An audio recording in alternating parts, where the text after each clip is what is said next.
നമസ്കാരം.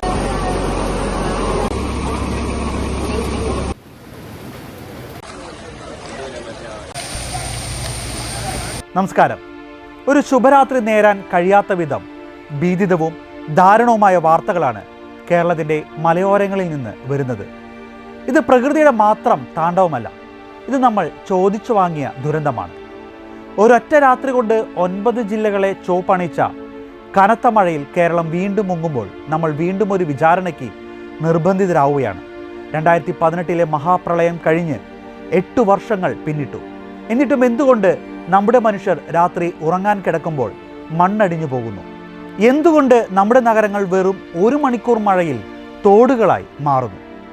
പ്രകൃതിക്ഷോഭങ്ങൾ ഒരു ജനതയ്ക്ക് മേൽ പെയ്തിറങ്ങുന്ന ആവർത്തിച്ചുള്ള ദുരന്തങ്ങളല്ല, മറിച്ച് ഭരണകൂടത്തിൻ്റെ നയവൈകല്യങ്ങളും നിസ്സംഗതയും ചേർന്ന് നിർമ്മിച്ചെടുക്കുന്ന മനുഷ്യനിർമ്മിത കൂട്ടക്കൊലകളാണെന്ന് കേരളം വീണ്ടും തെളിയിക്കുകയാണ്.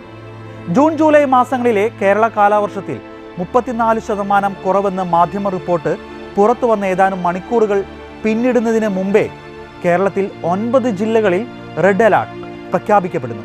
പസഫിക് സമുദ്രത്തിലെ മാറ്റങ്ങൾ കാരണം ജൂലൈ മാസത്തിൽ കുറവായിരുന്ന തീവ്ര ന്യൂനമർദ്ദത്തിൻ്റെ ഫലമായി ഇപ്പോൾ കേരളത്തിൽ അതിശക്തമായി മഴ തുടരുകയാണ്. പറഞ്ഞു വരുന്നത് പ്രവചനാതീതമായ കാലാവസ്ഥ മാറ്റങ്ങളെക്കുറിച്ചല്ല, മറിച്ച് ഒറ്റൊരു രാത്രി മഴ കൊണ്ട് കേരളം അനുഭവിക്കേണ്ടി വരുന്ന ദുരിതങ്ങളെക്കുറിച്ചാണ്.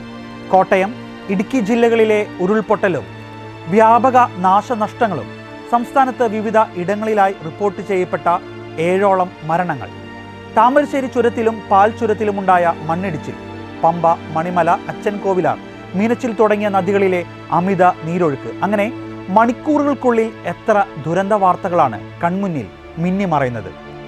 സജീവമാകുന്ന താൽക്കാലിക രക്ഷാപ്രവർത്തനങ്ങൾക്കപ്പുറം ദുരന്തങ്ങളെ മുൻകൂട്ടി തടയുന്നതിനും ശാസ്ത്രീയമായ പരിസ്ഥിതി നയം രൂപീകരിക്കുന്നതിനും സർക്കാർ സംവിധാനങ്ങൾ പരാജയപ്പെടുന്നുവെന്ന വിമർശനം ഇന്നും ശക്തമാണ്.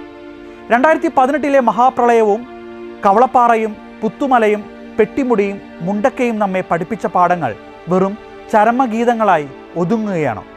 ശാസ്ത്രീയമായ പ്രതിരോധം പരാജയപ്പെടുമ്പോൾ പ്രകൃതിയുടെ സ്വാഭാവിക പ്രതിഭാസങ്ങളെപ്പോലും ഭരണകൂടത്തിൻ്റെ വീഴ്ചകൾ മറക്കാനുള്ള പുകമറയാക്കി മാറ്റുകയാണോ അധികാരികൾ ചെയ്യുന്നത്?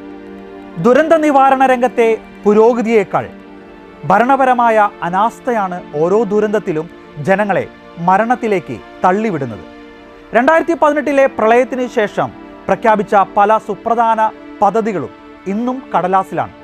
നദികളിലെയും തോടുകളിലെയും കയ്യേറ്റങ്ങൾ ഒഴിപ്പിക്കുന്നതിനും സ്വാഭാവിക നീരൊഴുക്ക് പുനഃസ്ഥാപിക്കുന്നതിനും ശക്തമായ രാഷ്ട്രീയ ഇച്ഛാശക്തി സർക്കാർ കാണിക്കുന്നില്ല. വർഷക്കാലത്തിന് തൊട്ടുമുമ്പ് മാത്രം നടത്തുന്ന താൽക്കാലിക ഓട വൃത്തിയാക്കലുകൾ കൊണ്ട് പ്രളയത്തെ തടയാൻ ആകില്ല. ദുരന്തങ്ങൾ ഉണ്ടായതിനു ശേഷം ദുരിതാശ്വാസ ക്യാമ്പുകൾ തുറക്കുന്നതും ധനസഹായം പ്രഖ്യാപിക്കുന്നതും മാത്രമല്ല ഒരു സർക്കാരിൻ്റെ ചുമതല, മറിച്ച് ജനങ്ങളുടെ ജീവനും സ്വത്തിനും സുരക്ഷ ഉറപ്പാക്കുന്ന ദീർഘകാല പ്രതിരോധ പദ്ധതികൾ നടപ്പിലാക്കുക എന്നതാണ്. ശാസ്ത്രീയമായ ഡാം മാനേജ്മെന്റ്, ഗാഡ്ഗിൽ കമ്മിറ്റി നിർദ്ദേശങ്ങളുടെ ഭാഗികമായെങ്കിലും നടപ്പാക്കൽ, ആധുനിക പ്രവചന സാങ്കേതിക വിദ്യകളുടെ വിന്യാസം എന്നിവയിലൂടെ മാത്രമേ കേരളത്തെ ഇനിയൊരു ദുരന്തത്തിൽ നിന്ന് രക്ഷിക്കാൻ സാധിക്കൂ. പ്രകൃതിയെ ചൂഷണം ചെയ്തുകൊണ്ടുള്ള വികസന നയങ്ങൾ ഭരണകൂടം തിരുത്താത്ത പക്ഷം കേരളം ഇനിയും വലിയ വില നൽകേണ്ടി വരും.